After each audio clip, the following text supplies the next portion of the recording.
estimados alumnos, ¿cómo están? Buenos días, buenas tardes o buenas noches. Es difícil saludarlos sabiendo que pueden estar viendo este video en cualquier momento. Bienvenidos a esta nueva clase de la materia de perspectivas antropológicas. Mi nombre es Emiliano Cuccia, voy a ser su profesor en estos últimos videos. Y a mí me toca, dentro de lo que es el todo de la materia, explicar tres fenómenos psíquicos que son, ya en este caso, exclusivamente humanos. Hasta ahora han trabajado en la primera parte de la materia con perspectivas, es decir, con digamos, una manera visiones acerca de lo que es el ser humano, y luego han trabajado con el profesor Vázquez los fenómenos psíquicos que corresponden a la parte sensible, y es una parte que, en cierto sentido, compartimos con los animales, en cuanto a la sensibilidad, digamos, al conocimiento sensible y a la apetencia sensible. En este caso vamos a trabajar con la dimensión espiritual e intelectual del ser humano, y por ende, el primer tema que nos toca analizar es el del conocimiento intelectual. Bien, para arrancar entonces con este tema, digamos que hay que preguntarse, en primer lugar, ¿en qué consiste el conocimiento intelectual? ¿Cuál es su naturaleza? ¿Mm? Partamos de un hecho. Cuando nosotros hablamos con otra persona, cuando nosotros comunicamos nuestro pensamiento, pretendemos que muchas de las cosas que comunicamos sean o tengan un valor universal. ¿Qué quiere decir esto? Quiere decir que cuando yo digo, por ejemplo, que hoy es un día soleado, pretendo que las demás personas entiendan y comprendan que lo que he afirmado es verdadero. Pretendo que cuando digo día soleado, todas las personas que me están escuchando entienden exactamente lo mismo. Esto es, el concepto de día soleado es un concepto universal. No es un producto de un conocimiento que sea puramente subjetivo y que por ende sea imposible de transmitir o de comunicar a otra persona. ¿Mm? Em, para marcar una diferencia, cuando yo me golpeo el dedo con el martillo, yo puedo transmitir a la otra persona que el golpe me ha causado un dolor. Lo que no puedo transmitir a otra persona es el dolor. El dolor es un hecho subjetivo. Y en ese sentido también, ese dolor puede ser percibido de maneras completamente diferentes por una persona o por otra. Hay distintos umbrales de dolor. Hay gente que tiene un umbral más bajo o más alto. Hay gente que ciertos golpes le duelen más que otros. Porque el dolor es un fenómeno completamente sensible, está en el orden del cuerpo físico y por ello es subjetivo. Pero eso no ocurre con el conocimiento intelectual. Con el conocimiento intelectual, lo que es conocido, lo que es objeto de conocimiento y lo que es producto de ese conocimiento, nuestro lenguaje, nuestros conceptos, tienen un carácter universal. Pueden ser transmitidos por otros y pueden ser entendidos por otros de la misma manera. Si nuestro lenguaje entonces es expresión del pensamiento, entonces cabe concluir a partir de esto que todo nuestro pensamiento tiene una pretensión de universalidad. ¿Mm? ¿Esto qué quiere decir? Que nuestro pensamiento, nuestros conceptos, o sea, nuestro acto de pensar y el producto de nuestro pensamiento no está atado a las circunstancias sensibles, subjetivas, materiales, no está atado al tiempo. ¿Mm? El concepto de día soleado vale igual hoy o dentro de 3 o 4 años. El concepto de día soleado vale lo mismo en Mendoza que en Europa, aunque hable en otro idioma, aunque se exprese con otros términos. El concepto en sí mismo es el mismo para todos.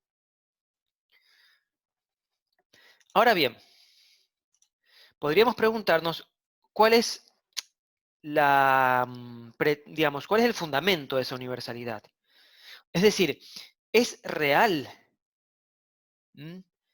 ese fundamento de la universalidad es, digamos, tiene un fundamento extramental real, o simplemente nosotros creemos que al estar hablando con otros transmitimos nuestro pensamiento de manera universal y que los otros nos entienden? ¿Estamos realmente convencidos de que nuestros conceptos son verdaderos? O mejor dicho, si nuestros conceptos son verdaderos, entonces son verdaderos para todos y no solo para mí. Bien, esas son un poco las preguntas que tenemos que ir resolviendo en esta clase. Y ante que nada, entonces, definamos bien y con precisión qué entendemos por universal. Entonces, hablamos que nuestro pensamiento es universal, en primer lugar, porque está abierto a todo lo que es real. Un pensamiento no va a ser universal si no está abierto a lo real. Por ejemplo, lo contrario de esto es que nuestro pensamiento esté solo conceptualizando cosas que se nos ocurren, cosas que creamos con nuestra imaginación, pero que en definitiva no existen fuera de nuestra mente. Entonces, lo que quiere decir es que nuestro pensamiento, para que sea universal, tiene que estar abierto a todo lo que es, a todo lo ente. ¿Mm? Por otro lado, nuestro pensamiento va a ser universal en la medida en que capte de las cosas que son lo que es estrictamente esencial en ellas. No cualquier cosa de los objetos que nos rodean es una característica esencial de esas cosas. Por poner un ejemplo, una característica esencial de un perro es ser vertebrado. No es una característica esencial de un perro ser de color marrón. Por ende, cuando yo nombre el concepto de perro, todos ustedes pueden en este momento estar imaginando perros distintos. Algunos pensarán en un caniche blanco, otros pensarán en un beagle, otros pensarán en un ovejero alemán, etc. Lo que seguramente todos han pensado es, por lo menos, en un ser vertebrado, canino, mamífero, cuadrúpedo, etc. ¿Mm? Entonces, esas características que son esenciales, que son las que definen en definitiva a un determinado objeto, a una determinada realidad, a un determinado ente, son esas las características que son auténticamente universales. De esta manera, cuando hablamos de lo esencial, cuando hablamos del conocimiento entonces universal, en el sentido que esencial, estamos diciendo que ese conocimiento tiene que ver con el qué y el por qué de las cosas. Aquellas cosas o aquellas características de la cosa que son propias y específicas de esas cosas. Y finalmente también nuestro conocimiento es universal porque es inmaterial. Y esto, como decíamos hace unos momentos, quiere decir que nuestro conocimiento no está sujeto ni al tiempo ni al espacio.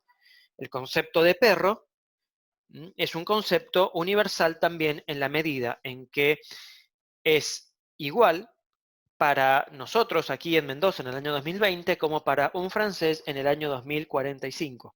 ¿Mm? Incluso si en el 2045 no existiese ningún perro más sobre la Tierra, el concepto de perro seguirá siendo el mismo. ¿Mm?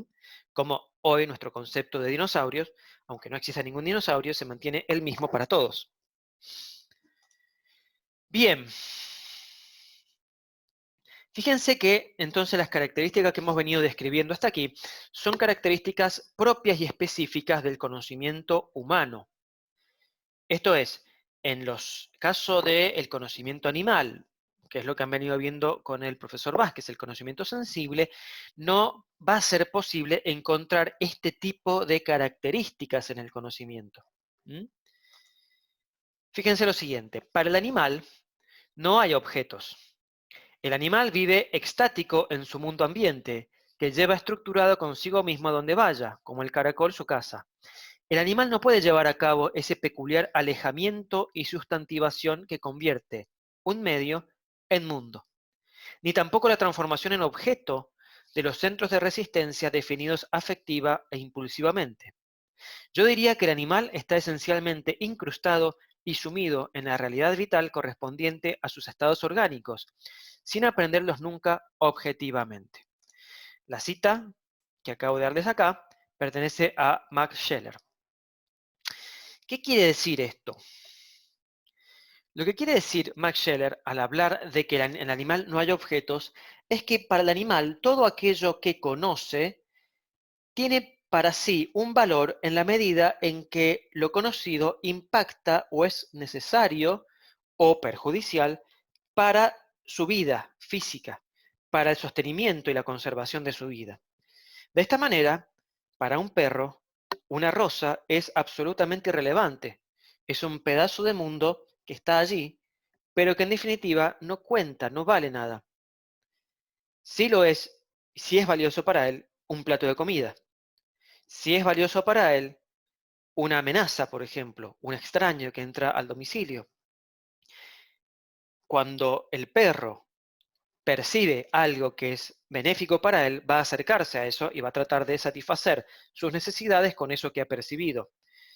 Y cuando percibe algo que sea perjudicial para él o para su entorno, digamos, en la medida en que entiende como una necesidad suya también la conservación de su dueño, de su hogar, de su, digamos, de su lugar donde vive, cuando ve amenazado ese hogar, entonces también reacciona ante eso. Puede ladrar, puede morder o puede escaparse. Para el resto de las cosas que no hacen, que no son necesarias, si se quiere, o que no tienen un impacto en su vida, en el sostenimiento básicamente de su vida, el resto de las cosas para él son irrelevantes. En cambio, para nosotros como seres humanos, somos capaces nosotros de comprender las cosas desde un punto de vista que nada tiene que ver con el sostenimiento de nuestra vida física, de nuestro cuerpo. Por ejemplo, nosotros claramente al ver comida podemos sentir hambre y podemos sentir la necesidad de comer, de alimentarnos, de satisfacer la pulsión que nos lleva a llenar el estómago para conservarnos fuertes y sanos. Y sin embargo, también podemos, frente a esa actividad que es instintiva y natural y física, podemos a eso mismo rodearlo de un arte. Podemos tratar de alguna manera a la comida, no como si fuese inmediatamente un objeto para saciar mi hambre, sino también como que fuese un objeto de arte. De hecho, los animales no tienen gastronomía. Nosotros tenemos gastronomía. Somos nosotros, los seres humanos, los que podemos poner arte, además de, digamos, mera satisfacción física, en un plato. Podemos comer algo rico, ciertamente, y a su vez sumarle a eso rico algo que sea auténticamente nutritivo, que no sea simplemente algo que nos lleve a saciar el hambre, sino que realmente produzca en nuestro cuerpo un efecto deseado a largo plazo, sea la conservación de la salud, sea el incremento de la fuerza física o lo que sea. Y podemos a su vez agregarle a ello belleza desde el punto de vista estético. Podemos decorar un plato. ¿Mm? Entonces, eso implica para nosotros la capacidad de convertir en objetos a las demás cosas. Es decir, de separar, de generar una separación entre lo que percibo, entre lo que conozco y yo mismo. En poder analizar las cosas desde un plano más alejado y no involucrar mi vida física en cada cosa que conozco. ¿Mm? La comida va a ser para mí algo más que un mero medio para cumplir o para, de alguna manera, sostener mi vida. La comida puede ser un objeto que vale en sí mismo, como en este caso decíamos en el arte culinario, como una obra de arte, donde estén combinados los colores, las texturas, las formas, etcétera, etcétera, etcétera. Esto mismo pasa con todos los aspectos de nuestra vida. ¿Mm? Nosotros podemos ciertamente, digamos, desempeñarnos en nuestra vida cotidiana, eh, digamos, dirigiéndonos a satisfacer ciertas pulsiones. ¿Mm? Y en el caso, por ejemplo, de la pulsión sexual, hay, por ejemplo, también una cultura que rodea a eso mismo. ¿Mm? Existen desde épocas, digamos, desde hace siglos y milenios, maneras de llevar adelante el cortejo, maneras culturales. ¿Mm? Entonces, generamos también una cultura, una forma de llevar adelante las digamos, las pulsiones más básicas, si se quiere, de la supervivencia humana y del sostenimiento y el mantenimiento en el tiempo de la especie, pero a eso no lo cumplimos meramente de una manera instintiva, sino que también sobre eso agregamos cuestiones que no tienen que ver con lo instintivo, sino que son justamente superiores, que son intelectuales, que son espirituales. Bien, entonces, si nosotros nos plantamos desde el punto de vista de la autoconciencia, si por un momento nosotros decimos, a ver, ¿cómo es que yo conozco? ¿Cómo me autopercibo conociendo? Debemos decir que el conocimiento es un acto absolutamente personal, y esto quiere decir que al conocer yo me doy cuenta que soy alguien que conoce. Ciertamente, esto les debe sonar un poco, si lo han visto, a Descartes, ¿no? El tema del ego cogito. Cuando yo conozco, ciertamente me doy cuenta que soy yo el que estoy conociendo, me doy cuenta de mi identidad. Y cuando digamos, se siguen unos a otros distintos actos de conocimiento, yo sé que el yo que conoce soy yo mismo y que me mantengo en el tiempo.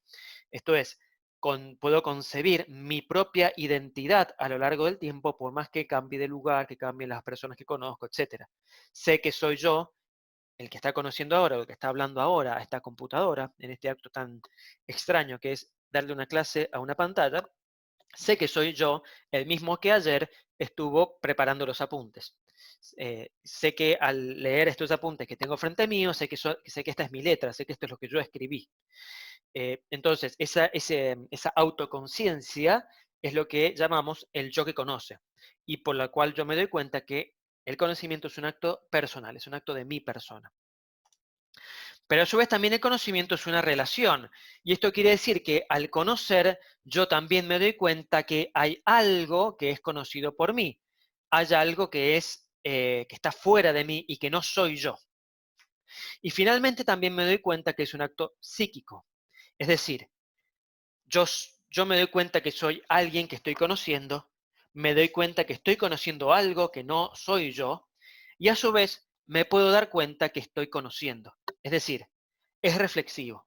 Yo puedo pensar que estoy pensando, y a su vez puedo pensar que estoy pensando, y etcétera. ¿Mm? Que sea un acto reflexivo nos va mostrando también de qué manera el conocimiento es un acto inmaterial. Esto es, no tiene que ver con una facultad física, ni con una facultad meramente sensible. El ojo no puede verse a sí mismo. Lo que ve, en todo caso, cuando se ve a sí mismo, se ve en el espejo, pero lo que está viendo es el reflejo de la luz.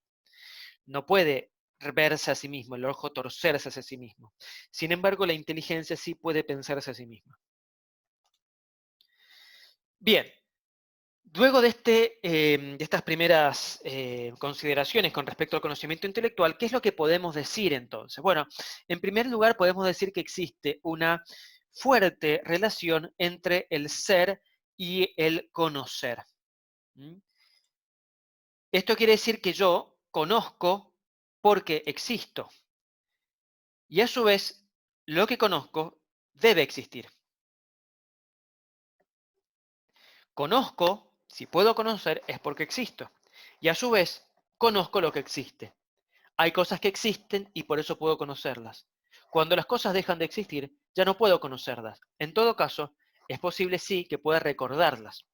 Y acá entra en juego justamente la relación entre el conocimiento intelectual como facultad cognitiva frente a las otras potencias cognitivas que ustedes han visto, las sensibles. Porque tengo imaginación y porque tengo guardadas en mí imágenes de tiempos pasados, puedo volver sobre esas imágenes y conocer intelectualmente alguna cosa que se me había escapado o que tal vez en ese momento no le había prestado atención, etc. ¿Mm? Pero sí puedo darme cuenta cuando algo existe o deja de existir. ¿Mm? Entonces, cuando deja de existir, yo sé que la única manera de volver a esas cosas que dejaron de existir es con el recuerdo, es con la imaginación. ¿Mm? Vuelvo atrás, perdón. De esta manera, lo que ocurre cuando uno se piensa o cuando uno conoce, uno se da cuenta que en primer lugar conoce lo real y luego se da cuenta que es un yo que está conociendo lo real. Y en esto nos vamos a separar, decía, un poco de de Descartes. Para Descartes la única y primera certeza es el ego coito, y en todo caso a partir de allí veré qué otra cosa es real, porque en definitiva hay que ver qué otra cosa es indubitable, qué otra cosa es segura, cierta, etcétera. En realidad nosotros cuando simplemente aplicamos nuestro autoconocimiento, nuestra autopercepción, digamos, a nuestros actos, sabemos que primero y antes que nada conocemos lo real. Y luego, solo que una vez que conocemos algo real, podemos darnos cuenta, podemos reflexionar sobre nuestra acción y darnos cuenta qué es lo que estamos conociendo, cómo es que estamos conociendo, por qué es que estamos conociendo.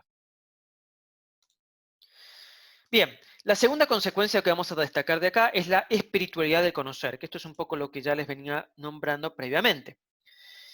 Y esto quiere decir que nuestro conocimiento, al ser espiritual, es discreto. Que sea discreto quiere decir que, en definitiva, el, el conocimiento es una actividad que no tiene de alguna manera un comienzo gradual. Yo puedo en este momento estar pensando en la clase que estoy dictando y digamos, de un segundo para otro y sin relación de causalidad, digamos, sin que una cosa siga a la otra, cambiar completamente el pensamiento y empezar a pensar, por ejemplo, en qué tengo que hacer el día de mañana. Y luego empezar a pensar en lo que hice el domingo. Y luego empezar a pensar en eh, el pájaro que acaba de pasar por la ventana. Eh, no es que nuestro conocimiento sea una actividad tal que pueda ser, por ejemplo, eh, predicha eh, la acción que sigue a partir de la acción anterior. ¿Mm? Entonces, una acción comienza, una acción de pensamiento, una acción cognitiva intelectual, comienza y es de alguna manera independiente completamente del pensamiento anterior. ¿Mm? Esto nos muestra justamente entonces que no se trata de un proceso natural. En todo proceso natural, en todo proceso físico, se da la relación justamente de causalidad física. Para yo poder beber el agua del vaso que tengo enfrente, necesito previamente estirar la mano, agarrar el objeto, llevarlo a la boca, etc. No se pueden dar de alguna manera las acciones sin esos pasos previos, sin esa causalidad previa. En cambio, en el pensamiento, en la intelectualidad, no es necesario que se siga un orden. Los pensamientos pueden venir unos a otros, pueden seguirse, digamos, sin ningún tipo de ton ni son. Y esto también nos muestra que nuestro pensamiento, nuestro conocimiento también es discontinuo. Y entonces esto también quiere decir que no hay una, digamos, garantía de que un pensamiento determinado o un acto cognitivo determinado tenga que concluir en tal momento determinado o que necesite completarse para generar otro, como decíamos recién. ¿Mm? Eh, yo puedo perfectamente discontinuar mis pensamientos, volver atrás, etcétera, etcétera, etcétera. Tengo absoluto dominio sobre el pensamiento. ¿Mm? No necesito generar X pasos, X cantidad de pasos para llegar a determinado pensamiento. Y finalmente, perdón, quedan un par de características más. La otra es que el pensamiento, el conocimiento intelectual también es espontáneo. Nuestro conocimiento intelectual es espontáneo y esto quiere decir que justamente de la nada yo puedo comenzar a pensar en algo sin que previamente se me haya indicado o que previamente haya yo necesitado realizar otro tipo de acto. ¿Mm? Y también, como decíamos más temprano, es reflexivo. Yo puedo pensar en mi propio pensamiento y a su vez puedo pensar en la manera en que pienso las cosas. ¿Mm? Por eso, y eso es, fíjense que eso es lo que estamos haciendo ahora y eso es lo que hacemos cada vez que indagamos acerca de una determinada ciencia y de cómo una ciencia demuestra sus principios. Lo que estamos analizando no es la ciencia en sí mismo o el objeto científico en sí mismo, sino los procedimientos que aplican los seres humanos al conocer determinada cosa. ¿Mm? Y a su vez yo puedo estudiar las ciencias que estudian esos procedimientos y puedo hacer una metaciencia, una metacognición. Y permanentemente puedo estar reflexionando sobre mi propia acción cognoscitiva. Es claro entonces que si nuestro conocimiento, como decíamos recién, es espiritual, nuestro conocimiento intelectual es espiritual, es claro entonces que el pensar no ocupa ni tiempo ni lugar. ¿M? Y esto es verdadero, aunque a veces nos dé la impresión que para comprender intelectualmente un concepto necesitemos hacer trabajo, necesitemos prestar atención a un texto, necesitemos razonar, poner casos, hacer ejemplificar, hacer experimentos y etcétera. No es que nuestro conocimiento intelectual en sí mismo, en la potencia propia intelectual, genere o necesite de esos pasos. Esos pasos en realidad son los actos de las potencias sensibles, tanto internas como externas, son los pasos que se necesitan sensiblemente para llegar a formar el material con el cual la inteligencia trabaja. Y esto ya vamos a ver enseguida cómo se produce, es decir, cómo se relaciona la inteligencia, el conocimiento intelectual, con el conocimiento sensible. ¿Mm? Es cierto, yo necesito previamente generar un material que proviene de lo sensible para poder conocer intelectualmente. Pero una vez que he generado el material y que ese material está correctamente presentado, correctamente elaborado, el conocimiento intelectual se produce sin tiempo, o sea, se produce casi, o podemos decir, inmediatamente. Y luego, ese saber no tiene tiempo, no queda atado al tiempo, no es un saber que esté atado exclusivamente a este individuo que he conocido en este momento y en este lugar, sino que es un pensamiento que, como decíamos recién, es universal. Finalmente, una tercera consecuencia de esto, de esta autopercepción, habíamos dicho, del conocimiento, es que el conocer intelectual es inagotable. ¿Mm? Es decir, nunca terminamos de conocer plenamente, desde un punto de vista intelectual, la realidad. En primer lugar, porque el conjunto de los entes, el conjunto de lo que existe, es inagotable. Yo siempre voy a tener objetos para seguir conociendo. ¿Mm? En el caso de un perro, decíamos, el mundo que rodea a ese perro tiene valor para él, tiene valor cognoscitivo para él, en la medida en que representa una ventaja o una amenaza, en la medida en que representa algo que lo beneficia o que lo perjudica. El resto de las cosas que al perro ni lo benefician ni lo perjudican, prácticamente que no existen para el perro. A lo mejor son simplemente cosas que tienen que ser evitadas cuando el perro camina, para no llevárselas por delante. Pero son más que eso, no existen. En cambio, la comida o el depredador sí son cosas que son relevantes para el perro. ¿Por qué? Porque o bien benefician o bien perjudican su vida. ¿Mm? En cambio, para nosotros, como podemos aproximarnos, o mejor dicho, nos insertamos en el mundo, no para servirnos meramente del mundo, no para que el mundo satisfaga nuestras necesidades fisiológicas, sino como seres que escrutan el mundo, como seres que conocen objetivamente el mundo, entonces cada ente para nosotros es algo que vale, que tiene un valor entitativo, que tiene un valor esencial y que puede ser conocido. Ciertamente también podemos desconocerlo, puede no importarnos y podemos no esforzarnos nada por conocerlos. Pero si vamos al caso, podemos conocerlo y por ende podemos decir que ese conjunto de las cosas que existen, como nuestro objeto, en definitiva, es todo lo que existe, nuestro objeto cognoscitivo desde el punto de vista intelectual es todo lo que existe, entonces ese conjunto es inagotable y nuestro conocer, nuestra capacidad de conocer es inagotable. Ahora, esto no implica que si yo conozco solo una parte de la realidad, entonces esté conociendo falsamente. Por ejemplo, es cierto que cuando yo conozco al perro y digo que el perro es vertebrado, cuadrúpedo, canino, mamífero, eh, etcétera, no he conocido todo lo que es el perro. Ciertamente yo no soy veterinario, no soy zoólogo, no tengo el conocimiento que puede tener un científico con respecto a el perro. Tengo un conocimiento que es más bien común, es un conocimiento que es superficial, pero eso no quiere decir que sea un conocimiento falso. En realidad, falso sería pretender que conozco plenamente la realidad en un solo acto. Falso sería, en definitiva, pretender que puedo agotar completamente la realidad, ¿m? Conociendo una sola cosa, digamos, pretender que al conocer el perro lo conozco plenamente tal como es y que no se requiera una ciencia que se dedique años y años y cantidades de experimentos para conocer todo lo que implica, todo lo que hace que un perro sea un perro, en definitiva.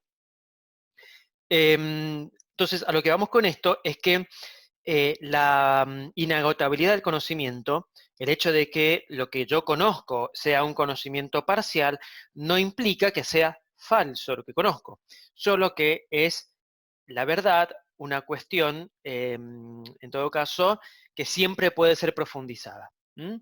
Y esto es lo que a veces ocurre cuando dos personas, digamos, o dos grupos de personas, a veces se plantean entre sí como contrarias con respecto a determinada situación, al conocimiento de determinada situación, y a veces no es que lo estén planteando cosas contrarias o contradictorias, sino que a veces, de hecho, están planteando cosas que son parciales. Y el problema es absolutizar, si se quiere, el conocimiento parcial que tengo de la realidad. Hay ciertas cosas que obviamente son contradictorias. ¿M? Yo no puedo decir, por ejemplo, que la hoja del ciruelo es azul, cuando la hoja del ciruelo es roja. Esto es un hecho, es así. Pero cuando uno avanza hacia el conocimiento de cosas, de entes o de circunstancias que son mucho más complejas, suele ocurrir que la visión que uno tiene es parcial, en el sentido de verdadera, pero no completa, no absolutamente completa. Y por eso, a veces, dos sujetos pueden estar sosteniendo visiones distintas de algo y sin que esas visiones sean contradictorias. Simplemente son complementarias y tendrán que buscar la manera de entender cómo funciona esa complementariedad. Bien, si dijimos que existe una relación, digamos, tan fuerte, tan estrecha entre el ser y el conocer, es decir, entre lo que existe y el hecho de conocer lo que existe, em, es cierto también que todos los principios que rigen el mundo del ser, el mundo de lo que existe, van a ser los principios que rijan el mundo del conocer. Esto quiere decir que el mundo, ambas dimensiones, digamos, la dimensión de lo que existe, lo que está fuera de mi inteligencia, y la dimensión de mi inteligencia van a ser coincidentes en cuanto a sus principios, en cuanto a sus reglas y sus leyes. Cuando hablamos de leyes del pensamiento, hablamos de las normas que rigen nuestra manera de conocer la realidad. ¿M? Y como entonces el ser y el conocer son coincidentes, decimos también que la verdad y el ser son convertibles. ¿M? Si algo es y ese algo es conocido, entonces eso algo que es verdadero en la medida en que es conocido. ¿M? Todo lo que es verdadero, porque ha sido conocido por mi inteligencia, tiene que existir. Y va a ser verdadero en la medida en que exista así en la realidad. Si deja de existir en la realidad, pero sigue existiendo en mi pensamiento y lo sigo considerando en mi pensamiento como real, entonces mi pensamiento se convierte en falso automáticamente. Si yo salgo por la calle a decir que los dinosaurios aún existen y son reales, claramente mi pensamiento va a ser tomado como algo falso o como algo, de hecho, como el producto de alguien completamente fuera de la realidad. De eso se trata en definitiva, la convertibilidad entre el ser y la verdad que tenemos en nuestra inteligencia. De esta manera, los principios que rigen, como les decía recién, el mundo del ser, el mundo de la existencia, van a ser también los principios que rigen el mundo del pensar. ¿Y cuáles son los principios del ser? Bueno, la filosofía ha definido, por lo menos desde tiempos muy antiguos, desde Aristóteles, tres principios que en realidad no son más que tres formulaciones de un solo principio. ¿M? Son básicamente el principio de identidad, en primer lugar, que dice que el ser es y el no ser no es. O dicho en otros términos, aquello que es, y aquello que no es, no es. ¿M? No puedo, justamente y con total, digamos, cordura, decir que las cosas que son no son, o las cosas que no son son. ¿M? Ya sé que esto suena extremadamente obvio, sobre todo en los términos que lo estamos planteando, que son términos muy básicos. Pero en el fondo, admitir este principio nos tiene entonces que llevar justamente a rechazar cualquier tipo de idea, cualquier tipo de doctrina que nos diga, por ejemplo, que en realidad cada sujeto tiene su verdad. O sea, que la verdad no es algo igual para todos, que para algunas cosas, algunas personas una cosa es y para otras personas esa misma cosa no es de tal manera y que por ende cada uno tiene su verdad. Bueno, precisamente estamos diciendo que eso no es así. En todo caso, lo que puede llegar a ocurrir, como decíamos más temprano, es que dos personas piensen que algo es de determinada manera y que ambas tengan razón solo desde el punto de vista de que están viendo parte de lo que es esa cosa y no la totalidad. En el momento en que empiezan a absolutizar su pensamiento y decir que esa cosa es completamente así o no es completamente así, entonces es donde surge la contradicción y ahí es donde seguramente los dos quedarán o caerán en la falsedad. El siguiente principio, que como les decía, no es más que una formulación o una nueva formulación de este primer principio, es el llamado principio de no contradicción. Y el mismo se formula de esta manera. No se puede ser y no ser a la vez y en el mismo sentido. ¿Mm? Fíjense la aclaración acá. Recién cuando decíamos que dos cosas pueden, o mejor dicho, una cosa puede ser de una manera y de otra a la vez, pero en todo caso no lo será del mismo sentido.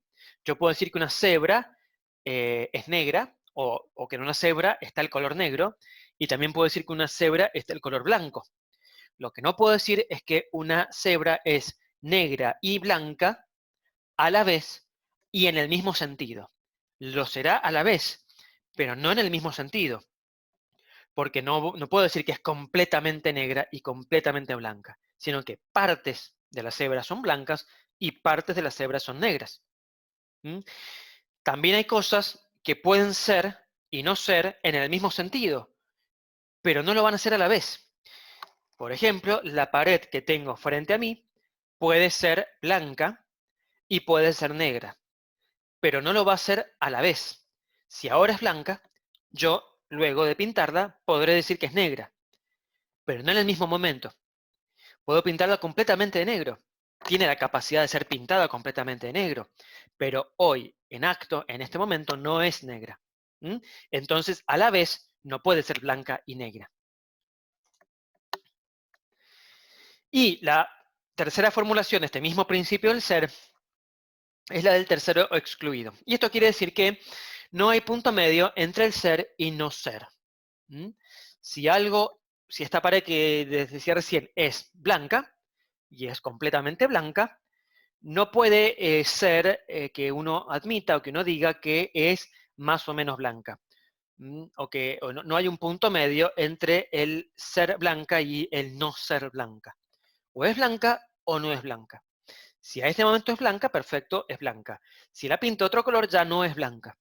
Y no hay punto medio. En todo caso, lo que puede haber, como es una pared grande, es un proceso en el cual yo voy pintando la pared.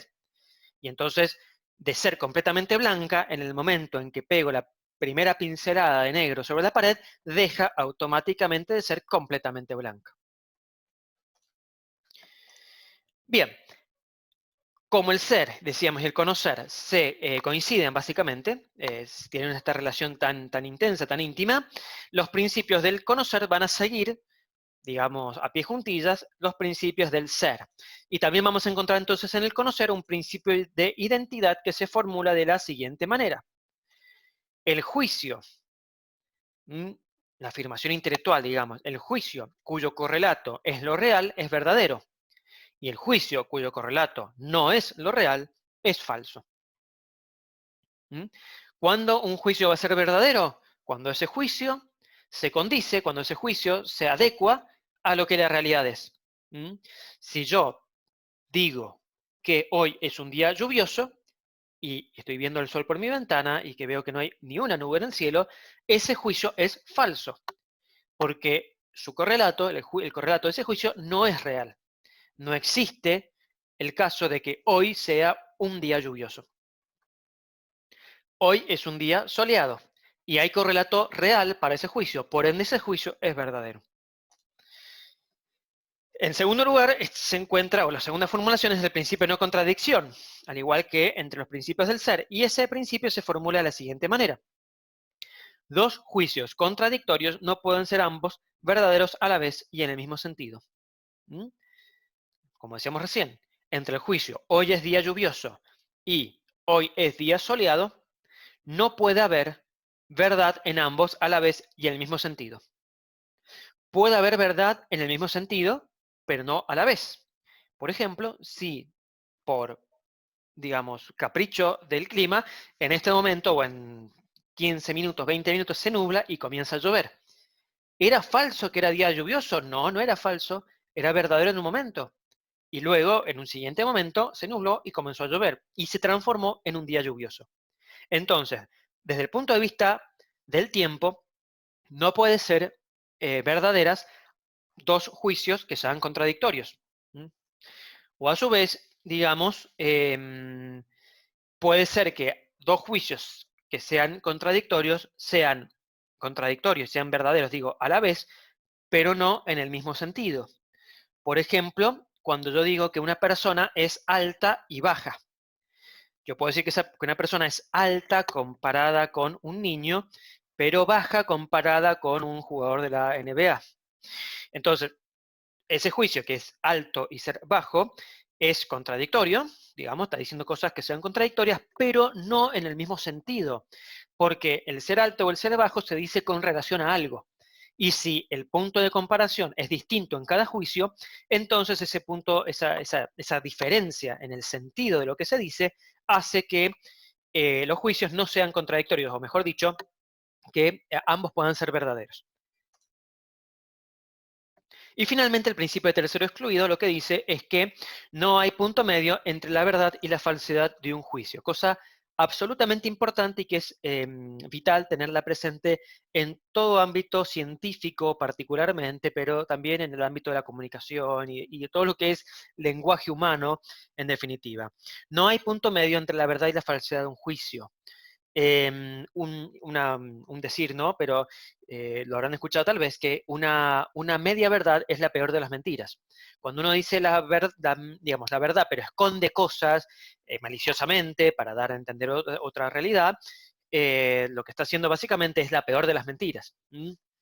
Entonces, cuando uno, qué sé yo, exagera, por ejemplo, un aspecto de una realidad escondiendo otros, ¿no? De una persona, por ejemplo, uno exagera, uno solo nombra las características malas de una persona, borrando o eliminando o no comentando o no dándole la misma importancia a las características buenas, entonces es fácil crear la imagen de un monstruo, o sea, una persona que es solo mala y no tiene nada bueno. Bueno, justamente allí, ese tipo de juicio, ese tipo de descripción, es una descripción falsa, es una mentira, no es una media verdad, aunque se la quiera decir media verdad. Como les decía recién, una media verdad es la peor de las mentiras, porque mostrando una parte verdadera, a la vez está escondiendo una parte importante de la verdad y está intentando tergiversar la comprensión de la realidad de otros sujetos. Eso es muy común, sobre todo en un mundo que está hiper conectado como el actual e hipercomunicado. Estamos permanentemente recibiendo comunicaciones y noticias y cosas, y claro, es muy fácil, digamos, dentro de las noticias y las cosas que uno llega, no prestar atención a este tipo de cosas, ¿no? Que a veces se pone el foco tanto en determinadas características o en determinados aspectos de tal hecho, persona, institución o lo que sea, que se genera una imagen absolutamente mentirosa. No porque sean falsos los hechos o las actitudes que se le atribuyen a esa persona, sino porque no lo revelan completamente. Y al yo no mostrar completamente cómo está la persona, toda institución o lo que sea, al omitir maliciosamente la información, lo que hago en definitiva es hacerle creer a los demás que la realidad se agota en ese juicio que yo he hecho. En un juicio que para el caso termina siendo entonces falso. Bien, visto entonces un poco esta cuestión más externa, si se quiere, del conocimiento intelectual, hemos hecho un poco la autopercepción y hemos analizado un poco en qué consiste el conocimiento, veamos más en detalle, más de una manera, si se quiere, un poco más científica, un poco más atenta, en qué consiste o cómo se produce el conocimiento intelectual. ¿Cuál es su modalidad? ¿Mm? Acá vamos a arrancar con una definición de este tipo. El conocimiento intelectual, o mejor dicho, en todo caso, todo conocimiento en realidad es una posesión inmaterial de la cosa conocida. Incluso el conocimiento sensible, ¿no? El conocimiento que tiene el ojo, implica una cierta inmaterialidad, un cierto alejamiento de la materialidad de la cosa. Cuando yo veo el libro o la computadora o el árbol que tengo frente, estoy viendo algo, estoy captando lo real, estoy captando el árbol que existe allí. El árbol que existe allí de alguna manera empieza a existir en mi ojo, pero no tal como existe el árbol allí sobre la tierra. No se mete la materia del árbol dentro del ojo. Lo que capto es su imagen. O sea, capto algo de él, pero con cierta inmaterialidad. He dejado de lado, por ejemplo, la densidad, la madera, la hoja. Ya. He dejado de lado todas esas características y he captado algo sensible aún del árbol, ciertamente, pero en cierto nivel o en cierto sentido un poco más inmaterial. En mi retina hay una imagen de ese árbol. Y luego esa imagen pasará a mi imaginación, a mis sentidos internos, y podrá ser modificada, adaptada, la podré incluso utilizar como modelo para pintar un cuadro, hacer un dibujo o lo que sea. Entonces todo conocimiento se perfecciona como una posesión inmaterial de la cosa conocida. ¿Esto qué quiere decir? Bueno, muy sencillamente, como decíamos recién, no hay una posesión material, y esto quiere decir que, si, ya hablando del caso del conocimiento intelectual, si las cosas que conozco con mi inteligencia estuviesen en mi inteligencia como están en el ojo, el conocimiento intelectual sería un conocimiento particular, ¿no? Entonces, fijémonos lo siguiente. Cuando yo conozco con mi ojo el árbol, cuando yo capto con mi ojo el árbol, lo que se forma en mi retina es una imagen del árbol, de ese árbol concreto, del árbol particular que está allí frente a mi casa, no de cualquier otro árbol, de ese árbol. Es una imagen particular. Cuando esa imagen llega a mi imaginación, sigue siendo una imagen particular, sigue siendo la imagen de ese árbol concreto. Eso no ocurre en el conocimiento intelectual. En el conocimiento intelectual yo no digo ese árbol. En el conocimiento intelectual yo digo árbol. Yo hablo del concepto de árbol. Y el concepto de árbol contiene a ese árbol concreto, a todos los árboles que lo rodean, a todos los árboles que existen en Mendoza, en Argentina, en el mundo, a los árboles que han existido y a los árboles que van a existir. El concepto de árbol los contiene a todos, por eso es universal. A su vez, el conocimiento intelectual no es mera representación de la realidad. No es algo que mi inteligencia se inventa como para representar la realidad. No es, por ejemplo, como el cuadro que yo puedo pintar del árbol que tengo enfrente, que es una representación alegórica de ese árbol, que puede ser más o menos semejante a ese árbol, pero que en realidad no es un árbol real, es algo que yo he creado. ¿Mm?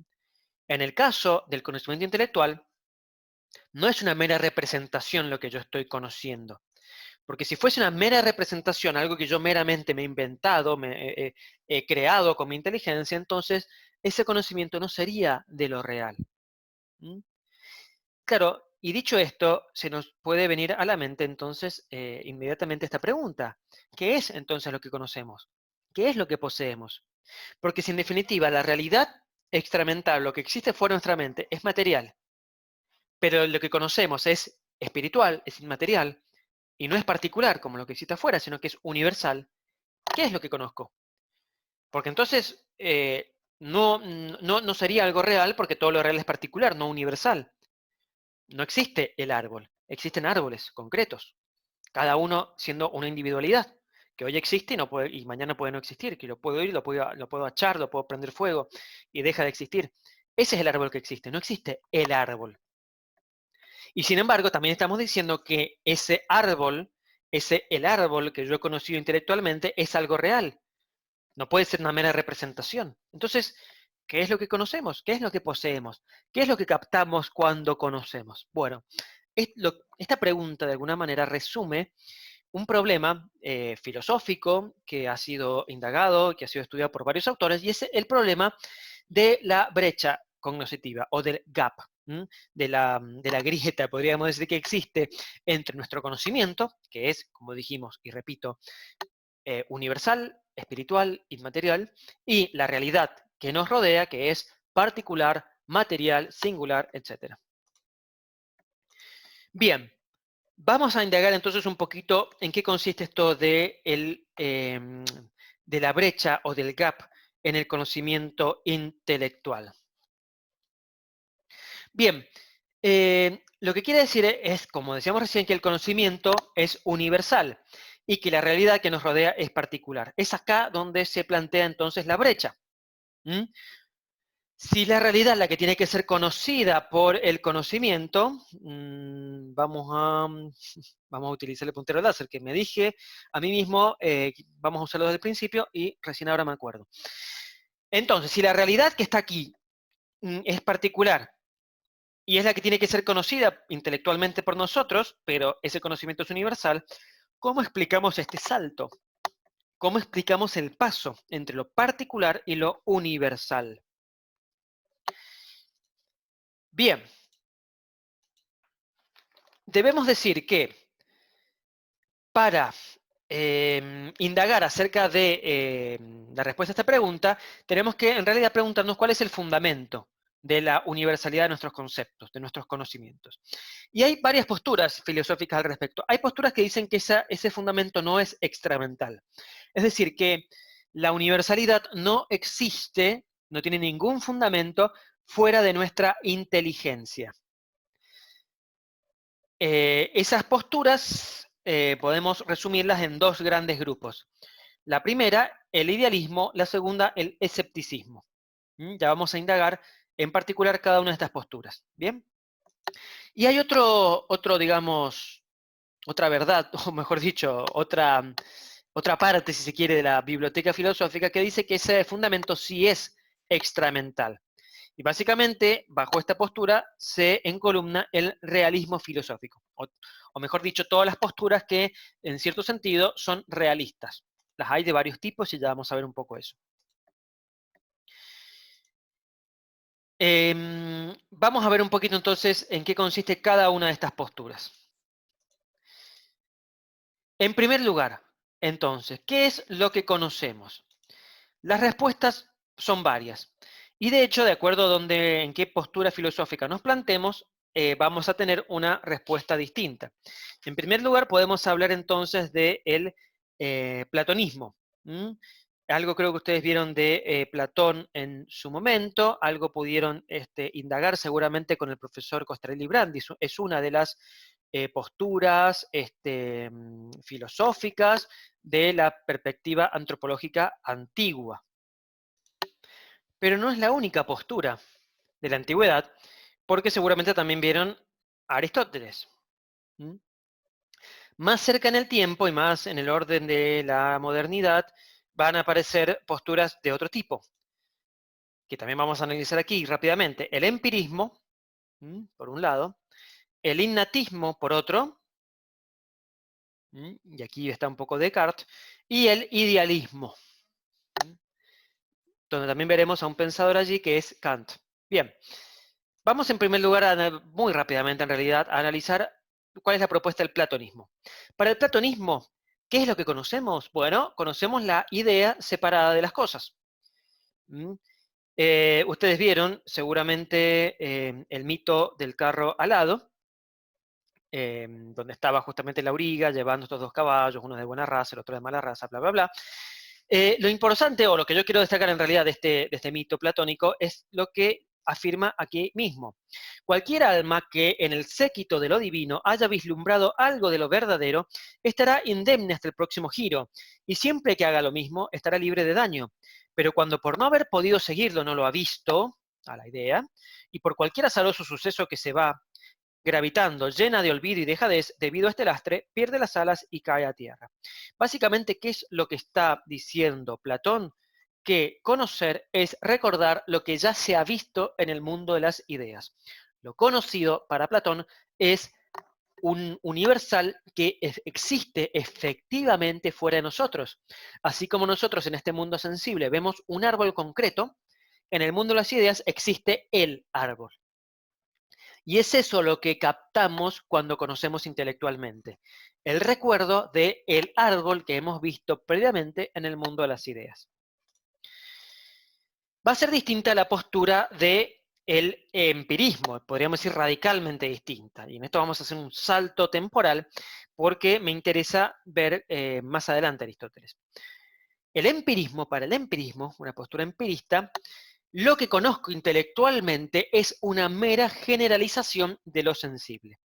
Entonces, así como el árbol que yo capto con mi ojo es una imagen sensible presente en mi retina, que a su vez luego es llevada a la imaginación de un modo cada vez más, podríamos decir, más inmaterial, pero más difuso, que la experimentación, digamos, directa del árbol, cada vez un poco más difuso. Bueno, el conocimiento intelectual no es más que una generalización ulterior de esa misma imagen, como que es una imagen que todavía se hace un poco más difusa.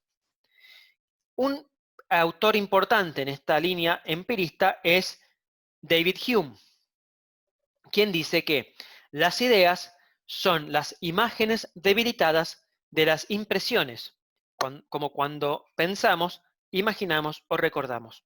¿Mm? Es decir, la idea, el concepto, es una imagen debilitada y a su vez la imagen debilitada, o sea, la imagen de mi imaginación, es a su vez una debilitación de la impresión del árbol en mi sentido externo. ¿Mm? Entonces, desde este punto de vista, desde el punto de vista de Hume, en realidad el universal no es algo real, sino que es una mera generalización, es decir, es una idea tan vaga, tan amplia, tan poco concreta, que puede ser aplicada a muchos objetos concretos a la vez, sin mayores problemas.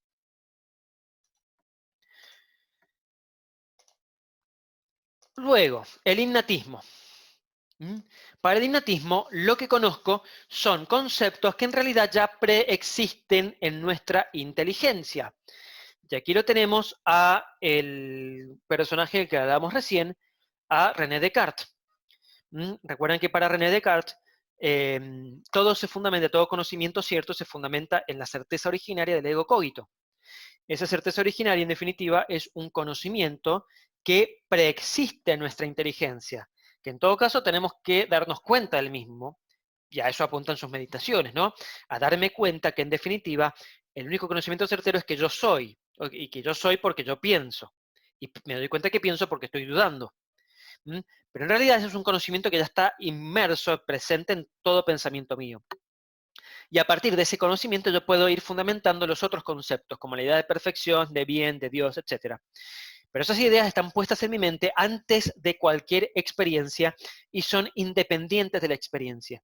Entonces, para Descartes, digamos, el concepto que yo conozco en realidad no tiene que ver directamente con la realidad extramental, porque la realidad extramental me llega a través de los sentidos y los sentidos son dudosos. La verdad de mi conocimiento está fundamentada en mi propio conocimiento. Por eso se llama innatismo. ¿Mm? Es algo innato el conocimiento. Bien, finalmente, o mejor dicho, antes de avanzar un poco más, el idealismo, como última postura moderna que vamos a ver, dice que el objeto conocido es fruto del propio conocimiento. Y aquí hay una pequeña diferencia, o mejor dicho, una salvedad con respecto a Descartes.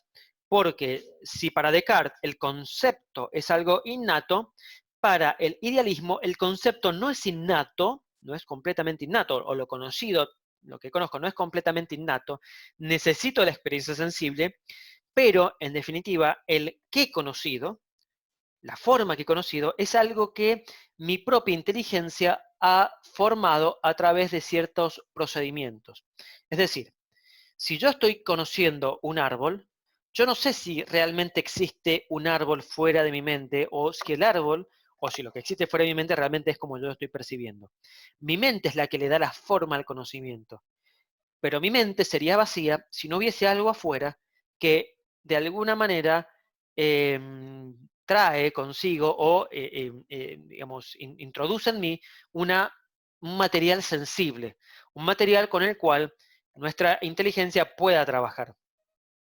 Si tuviese que poner un ejemplo muy burdo, ciertamente, de lo que estoy tratando de explicar, diría que el conocimiento intelectual para el idealismo es, o se puede asemejar, a un molde, ¿cierto? A través del cual se introduce o se hace pasar una masa informe. El molde le va a dar forma a esa masa. Y lo que yo voy a terminar conociendo, en la medida en que estoy del lado de la salida del molde, es lo que el propio molde ha formado. Pero el tema es que yo no puedo ver el otro lado del molde, yo no puedo ver cómo entra la masa al molde. Entonces yo no sé qué forma tiene antes, capaz antes tenía otra forma, y al pasar por el molde, la forma, la masa, toma una forma completamente distinta. Entonces, para el idealismo, lo que conozco, lo que el sujeto intelectual conoce, es lo que él mismo forma con la materia sensible que recibe. ¿Mm? Lo que conoce es lo que sus propias formas del conocimiento imprimen en esa materia. No puedo conocer lo que está más allá de mis formas. Un pensador importante de esta rama es Immanuel Kant. Dice él, si la intuición, el conocimiento, tuviera que regirse por la naturaleza de los objetos, por lo que los objetos son en sí mismos, porque los objetos son fuera de mi mente, no veo cómo podría concebirse algo a priori, algo necesario sobre esa naturaleza, algo universal sobre esa naturaleza. Si en cambio es el objeto, en cuanto a objeto de los sentidos, el que se rige por la naturaleza de nuestra facultad de intuición, puedo representarme fácilmente tal posibilidad.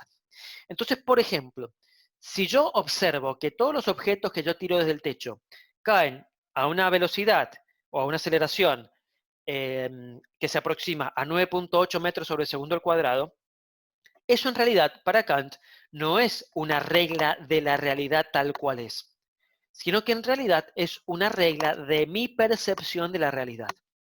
Por eso, de hecho, cualquier objeto que yo arroje desde el techo va a acelerarse a la misma o con la misma, con el mismo ritmo, con la misma velocidad de aceleración. Y no va a cambiar eso. No porque la realidad sea así, sino porque mis reglas, a través de las cuales percibo esa realidad, me forman o conforman ese tipo de conocimiento.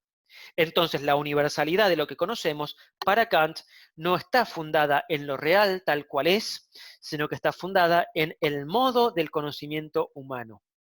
Es mi inteligencia la que tiene ciertas reglas universales de conocimiento y mediante esas reglas universales de conocimiento se ordena la facultad, o mejor dicho, la materia o la percepción sensible. Todo lo que viene de los sentidos se ordena con esas reglas y por eso siempre lo percibo de la misma manera. Bien, finalmente, el aristotelismo indica que, desde el punto de vista ontológico, existe una dualidad o un coprincipio, digamos, en las cosas. Las cosas tienen una forma y tienen una materia. Y entonces, para Aristóteles, lo que conozco, en realidad, es la forma o la esencia que está instanciada, que está existiendo particularmente en lo material. De esta manera, para Aristóteles, cada individuo es un caso particular de una forma universal. Entonces, yo puedo tener una materia y esa materia tiene una forma digamos, particular, y lo que yo conozco cuando conozco es la forma de ese individuo. Esa forma está presente en muchos individuos que son del mismo tipo. Volviendo a los ejemplos del comienzo, la forma perro existe en muchos perros individuales. Lo individual de cada perro es algo que depende de su materialidad, es algo que depende del perro individual y concreto que tengo aquí, frente mío. Pero lo que es esencial en el perro es algo que depende de su forma sustancial. Por eso, cuando yo conozco universalmente al perro y digo, el perro es un animal cuadrúpedo, lo que estoy diciendo es que la forma sustancial perro incluye necesariamente la característica de ser cuadrúpedo. Por eso, todo perro que existe, haya existido o vaya a existir, será cuadrúpedo. Y si, por pobrecito, el pobre perro pierde una pata, sabemos que ha perdido una pata y que no es así el perro. La habrá perdido por algún motivo. porque se quebró la pata, porque lo atropellaron, porque nació con algún problema, pero sabemos que es un problema del perro. Sabemos que es en alguna manera, de alguna manera una patología. ¿Puede existir un perro sin tener una cuarta pata? Con tres patas puede existir, puede seguir viviendo, ciertamente. Pero sabemos que lo propio del perro es tener cuatro patas. Y si hay un perro que tiene tres patas, entonces ese perro está privado de una pata. ¿Mm? Los seres humanos no tienen cuatro piernas. ¿Mm? Entonces, si tenemos dos piernas, no tenemos ninguna privación si nos falta una tercera o una cuarta pierna. Es decir, no es privación en el ser humano no tener cuatro piernas. En el perro sí es privación no tener cuatro patas. ¿Por qué? Porque es propio del perro tener cuatro patas y no es propio del ser humano tener cuatro patas, sino dos, ser bípedo. Bien. Entonces, cuando yo conozco, lo que conozco es la forma o esencia instanciada en lo material. Ahora bien, repasemos un poquito entonces, mediante un cuadro, cuáles son los problemas o en todo caso las limitaciones que tienen cada una de estas maneras de explicar qué es lo que conocemos. En primer lugar, fíjense, para el platonismo o frente a la postura platonista podemos plantear lo siguiente: ¿dónde conocemos lo separado? ¿Dónde conocemos la idea? ¿No? Claro, Platón dice, bueno, es que hemos tenido una existencia previa a esta existencia física, una existencia, una vida antes de esta vida, y por ende en esa vida habremos visto el mundo de lo separado. La realidad es que nadie tiene experiencia de haber tenido una vida previa a esta, ¿no? Con lo cual, de alguna manera, se nos multiplica el problema, porque entonces tendríamos que no solo explicar qué es lo que conocemos, sino también tendremos que explicar cómo podemos llegar a tener contacto o memoria de una vida previa. Y si no tenemos memoria de esa vida, pero de alguna manera concluimos que existió, como dice Platón, ¿por qué no la recordamos? ¿Mm? ¿Por qué? ¿Cuál es el motivo por el cual no recordamos esa vida? Entonces, de alguna manera, en vez de resolver la cuestión, es como que se multiplican los problemas. A su vez también, algo que se le puede achacar al platonismo es digamos, el hecho de que la postura platónica termina por minusvalorar el mundo de lo material. Saben que para Platón lo material es mera sombra, y entonces cualquier ciencia que se dedique a estudiar lo concreto, lo sensible, ¿no? A curar al hombre concreto, al hombre particular, al individuo, no tiene valor universal, porque en definitiva, digamos, lo que tiene valor es la idea, no el concreto, el individuo. Allí entonces pierde, si se quiere, un poco de valor, un poco de peso ontológico el mundo material. Por el lado del empirismo, la crítica que se le puede hacer, a mi juicio, es que precisamente, como vimos al comienzo, el conocimiento intelectual trasciende lo empírico, trasciende lo meramente sensible. Nos damos cuenta nosotros, como cuando hablábamos recién del concepto y de pensar la manera en la cual conocemos la realidad, nos damos cuenta que cuando conocemos intelectualmente no estamos haciendo meramente una generalización de lo empírico. Y esto lo podemos también vivenciar o comprender mejor cuando pensamos en conceptos que no tienen nada que ver con lo sensible, que no tienen nada que ver con algo en concreto, algo material, ni siquiera algo material pero generalizado. Hay ciertos conceptos que no tienen que ver con lo material, por ejemplo el concepto de justicia, el concepto de amor, el concepto de piedad. mm, no tienen que ver con una generalización sensible, sino que tienen una significación que es absolutamente espiritual. Por el lado del innatismo, em, la crítica que se le puede hacer a Descartes, a mi juicio, es que no podríamos jamás llegar a una conciencia del sujeto que conoce sin antes haber tenido una experiencia cognoscitiva y de hecho una experiencia cognoscitiva sensible, una experiencia sensible del conocimiento. De esta manera, por más que Descartes se empeñe en dudar de los sentidos y demás, no podemos conocer nada intelectualmente sin antes tener una experiencia sensible de las cosas. ¿Mm? Entonces, no puede ser que nuestro conocimiento sea puramente innato. De hecho, algo estamos sacando del mundo sensible que conocemos. Y con respecto al idealismo, lo que podemos ver como problema es que, si bien Kant pretende decir con esto, con su teoría, que todos los seres humanos conocemos lo mismo, porque todos tenemos el mismo molde, todos tenemos el mismo molde con el cual formamos la realidad de la misma manera y por ende podemos tener este diálogo, podemos entendernos, etcétera. La pregunta vendría a ser la siguiente: si la realidad que yo conozco no es la realidad tal cual es, sino que es la realidad que yo he conocido a través de las formas que mi propio conocimiento le imponen a esa realidad, ¿cómo sé que todos los demás tienen las mismas formas cognitivas que tengo yo? ¿Cómo sé que todos los demás utilizan el mismo molde? En definitiva, para Kant, el sujeto que conoce, el sujeto trascendental que él llama, es una, digamos, es un factum, es una afirmación, es una, digamos, es un a priori del que él parte. Debe ser así, pero no hay manera de demostrarlo eso. Mm, Y de hecho, efectivamente, unos años, unos siglos después de Kant, el problema que bueno, nos vamos a encontrar, y es el problema con el que nos encontramos hoy día en la filosofía, es que precisamente ese planteo de un sujeto único, un sujeto cognoscente universal, que tiene las reglas de conocimiento y que son válidas para todos los individuos humanos, termina cayendo en una crisis. Es decir, nos damos cuenta que no siempre todos estamos de acuerdo en las mismas cosas.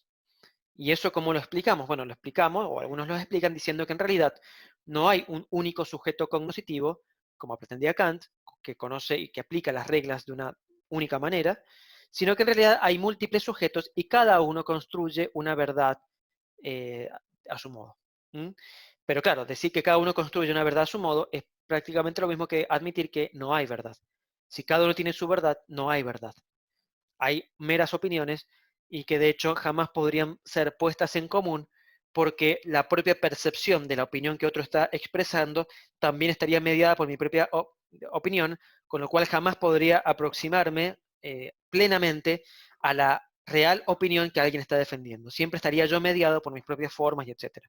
O sea, estaría irremediablemente encerrado en mi propio conocimiento, en lo que mi propio conocimiento genera y crea como real. Y entonces no estaría conociendo lo real, sino básicamente mi propia mente. Bien, entonces, repito, ¿qué es lo que conocemos? Bueno, a mi juicio, la respuesta más completa, más coherente con respecto a qué es lo que conocemos, la da el aristotelismo. ¿Mm? ¿Por qué?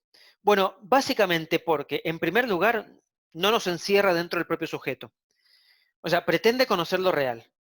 Nos abre al conocimiento de la realidad externa. O sea, es una postura realista.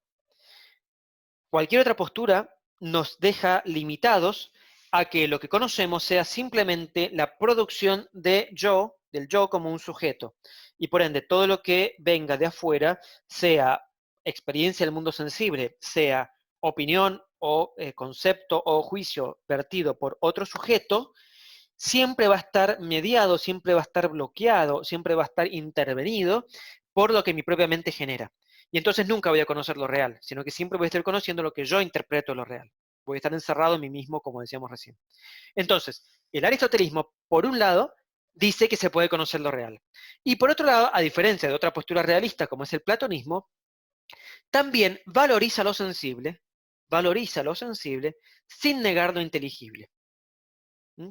Valoriza lo sensible, a diferencia de Platón, sin negar lo inteligible, a diferencia del empirismo.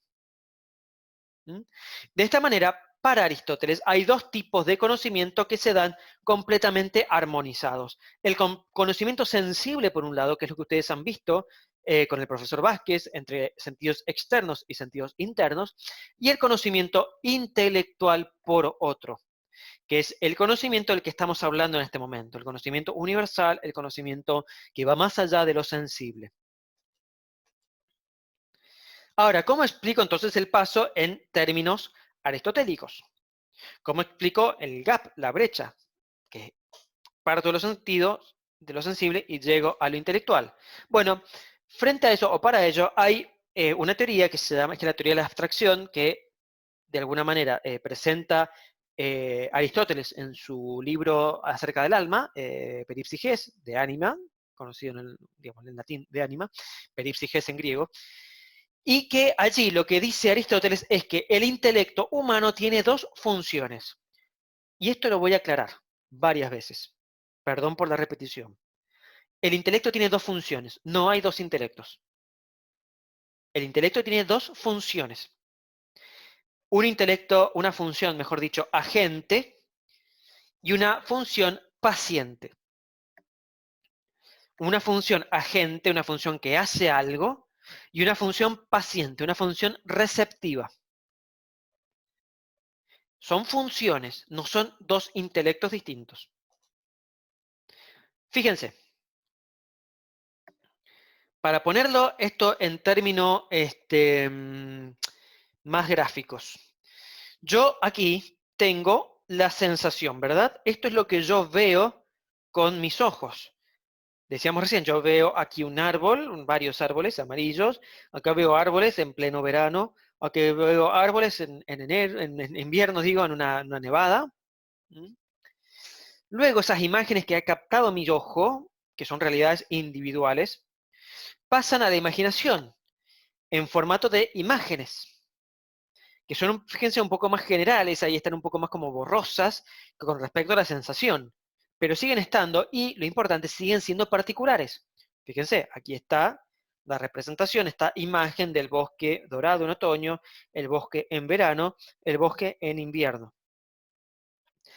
Aquí sí, luego de la imagen, luego de pasar por la imaginación y pasar por todos los sentidos internos, en realidad, eso que ha formado la imaginación es tomado por el intelecto agente, ya vamos a ver en qué consiste básicamente lo que hace el entendimiento agente, el intelecto agente con esa imagen, y es transformado en cierto sentido para que llegue mediante la abstracción al entendimiento pasivo o paciente, que es donde se forma el concepto.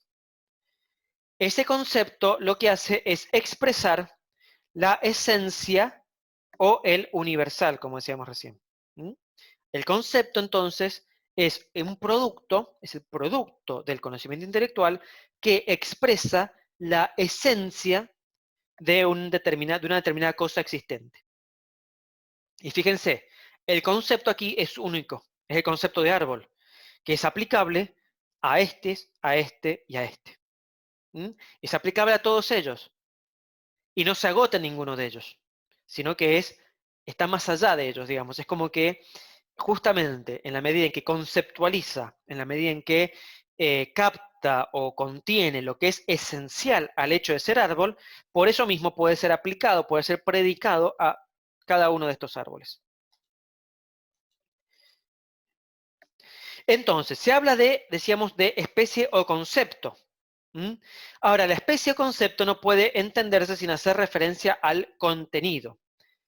El concepto no es una realidad objetiva, no es una cosa distinta, digamos, o una cosa creada en mi inteligencia que, digamos, constituya algo completamente distinto a la realidad extramental.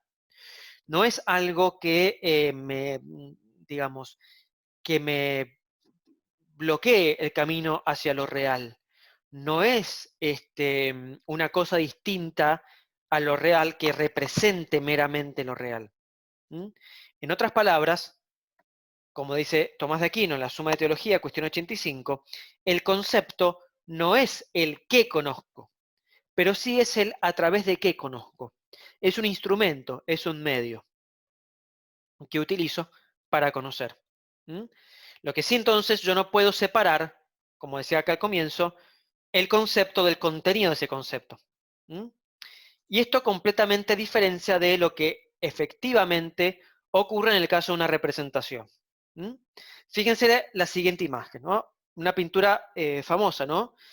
Eh,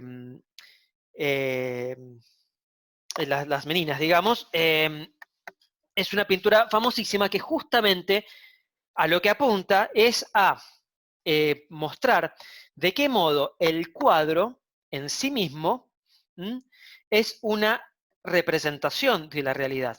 ¿M? Fíjense que en esta pintura, en concreto, la pintura está siendo pintada no observando directamente la realidad, sino en un espejo. Porque fíjense, aquí está el pintor, aquí están las niñas que están siendo pintadas. Aquí está el cuadro. La imagen que yo estoy viendo es digamos, la imagen que está pintando el pintor es la imagen proyectada en un espejo. ¿Mm? Es una representación, e incluso les diría, es una representación de una representación. Es una representación pictórica de la imagen que está en el espejo, y la imagen en el espejo es representación de la realidad. Pero en este caso, en la imagen pictórica, yo puedo separar el soporte del contenido. Yo puedo darme cuenta que las niñas acá en cuestión, que están acá, no son el cuadro. Y que en el cuadro, digamos, o mejor dicho, las niñas del cuadro no son las niñas reales. Porque estas niñas son en realidad un dibujo y una impresión de la pintura, del óleo, sobre un lienzo.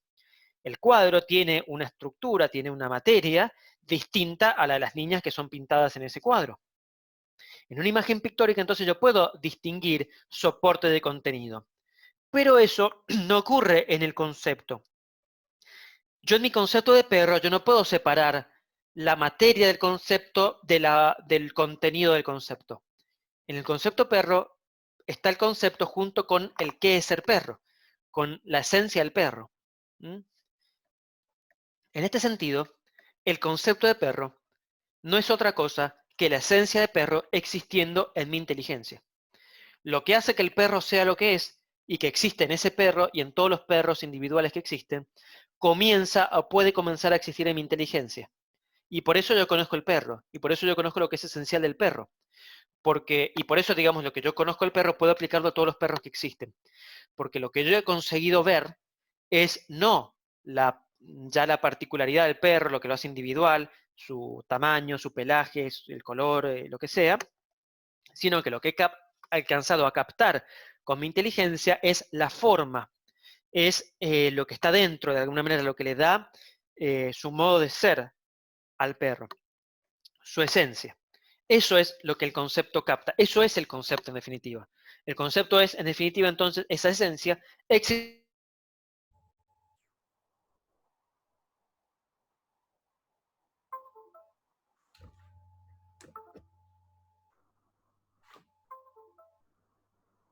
Bien.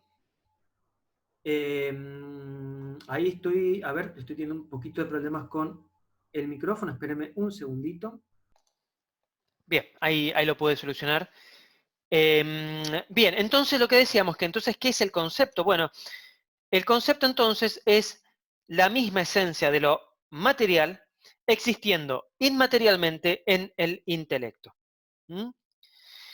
Y esto fue afirmado en realidad por un interesantísimo pensador del mundo musulmán que se llamó Avicena. No solo fue filósofo, sino además también fue médico, matemático y de todo, un gran intelectual. Y que justamente lo que él plantea es que, un poco para explicar en qué consiste toda la abstracción para Aristóteles, lo que dice entonces en definitiva es que cuando yo capto el concepto mediante la abstracción, lo que hago es hacer que la forma, que la esencia que existe individuada en el ente particular, en el ente individual, comience a existir inmaterialmente en mi inteligencia. ¿Cómo se produce eso? ¿Cómo se produce ese paso? Bueno, lo decíamos por la teoría de la abstracción, y básicamente lo que hace el intelecto agente al abstraer es prestarle a la imagen sensible, la imagen que ha sido recibida y que ha sido almacenada en la imaginación, lo que hace es prestarle inteligibilidad. Lo que hace es actualizar, si se quiere, su potencialidad o su universalidad potencial para que esa imagen, una vez energizada, pueda perfeccionar al intelecto pasivo, pueda ser recibida por el intelecto pasivo. Entonces, lo que hace el intelecto agente es desmaterializar. Y por desmaterializar entendemos actualizar, permitir que esa esencia que en el perro individual existe solo como ese perro, atada a ser este individuo, se libere, si se quiere, esas ataduras individuales, materiales, particulares, y pueda ser captada por el entendimiento como si pudiese existir por separado, como si pudiese existir como la pensó Platón en el mundo de las ideas, ¿no? Absolutamente libre de cualquier materialidad. El caballo, el perro, la justicia, el bien, como si no estuviese existiendo en algo concreto, individual, con las limitaciones que tiene lo concreto individual, sino como si pudiese existir por separado, libre, libre y completamente, digamos, desatado de lo material. Eso es lo que hace el intelecto agente, liberar la esencia de sus ataduras materiales. De esta manera, conocimiento, dentro del conocimiento, dentro de la teoría del conocimiento aristotélica, el contenido del conocimiento lo aporta la imagen sensible, la imagen que hemos captado con, primero, los sentidos externos, que ha pasado por los sentidos internos y que ha logrado llegar a el intelecto, a la imaginación, ¿cierto? Y que ha quedado allí, ¿cierto? Enriquecida por los datos que vienen de la cogitativa y demás. Es esa imagen es la que me aporta el contenido del conocimiento. Por eso, dirá Aristóteles, que nada hay en el intelecto que no haya pasado previamente por los sentidos.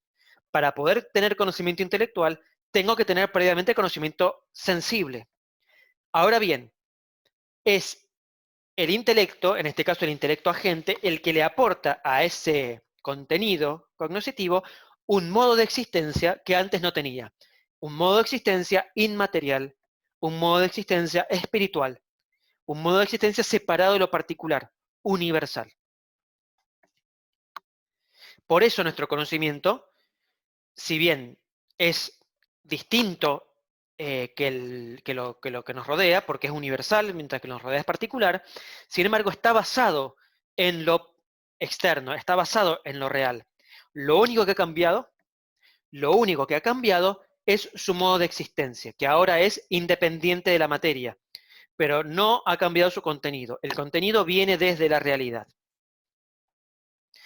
De esta manera podemos conocer intelectualmente las cosas particulares porque las mismas poseen un principio que es universal, necesario e inmaterial.